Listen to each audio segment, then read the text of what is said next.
Welcome back, friends.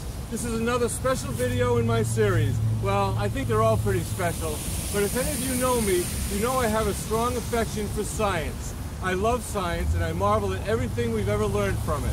Science has a lot to teach us about happiness too, so let's take a look.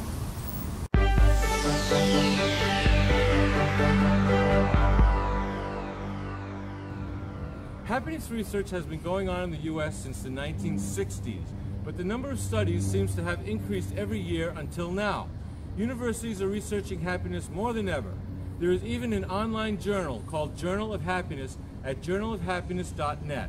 They collect and print the latest happiness research twice a year. They always find plenty of university studies for each issue, suggesting that the modern society is very curious about happiness. Many studies have looked at the benefits of being happy. They show that happier folks tend to have more gumption, more get up and go. They also enjoy more fulfilling and satisfying personal relationships. Happy people have been shown to be less likely to require professional mental health care, and they have more disease-fighting potency in their immune system. Science shows that happy people live longer, tend to be more helpful, and are more socially adept. Finally, several studies show that happier people are more productive in whatever career or work they pursue. Currently, the field of happiness research is largely focused on the work of one Dr. Sonia Lyubomirsky. She and her colleagues compiled and examined all the happiness research they could find, and they looked for patterns in the results. What they discovered has become the dominant psychological theory of human happiness today.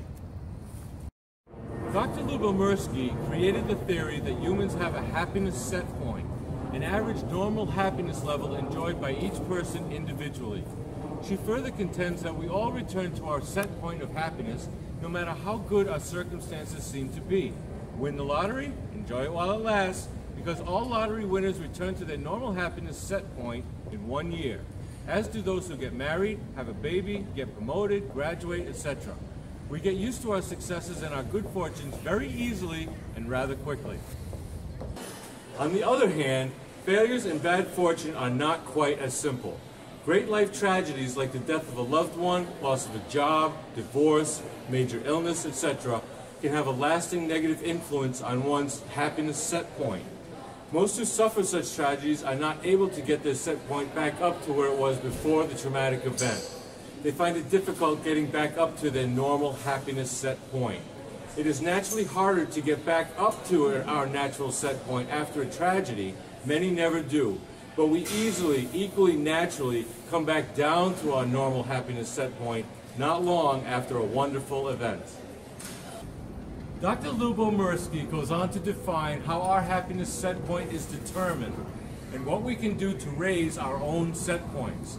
Based on her review of all happiness studies, she determined that 50% of our happiness set point is due to our genetics, 10% is due to life events that impact our happiness, and 40% is determined by things we do purposefully to improve our own level of happiness.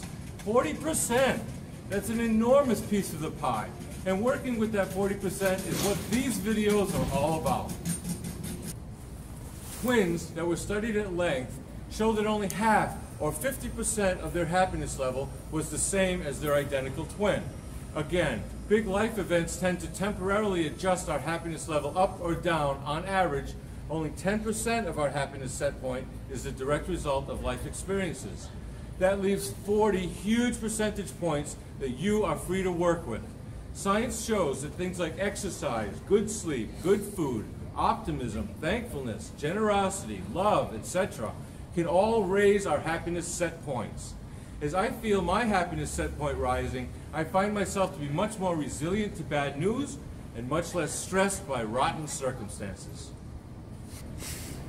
Here's a scientific election year joke for you. Did you hear that doctors are able to perform brain transplants now? That's right, but the price of each brain differs depending on the donor. A politician's brain, for example, will run you $100,000, while a good scientist's brain is only $1,000. Why?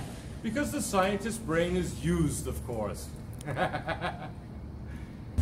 Harvard scientists have tracked the happiness of hundreds of men for 75 years in what are called the Grant and Glueck studies.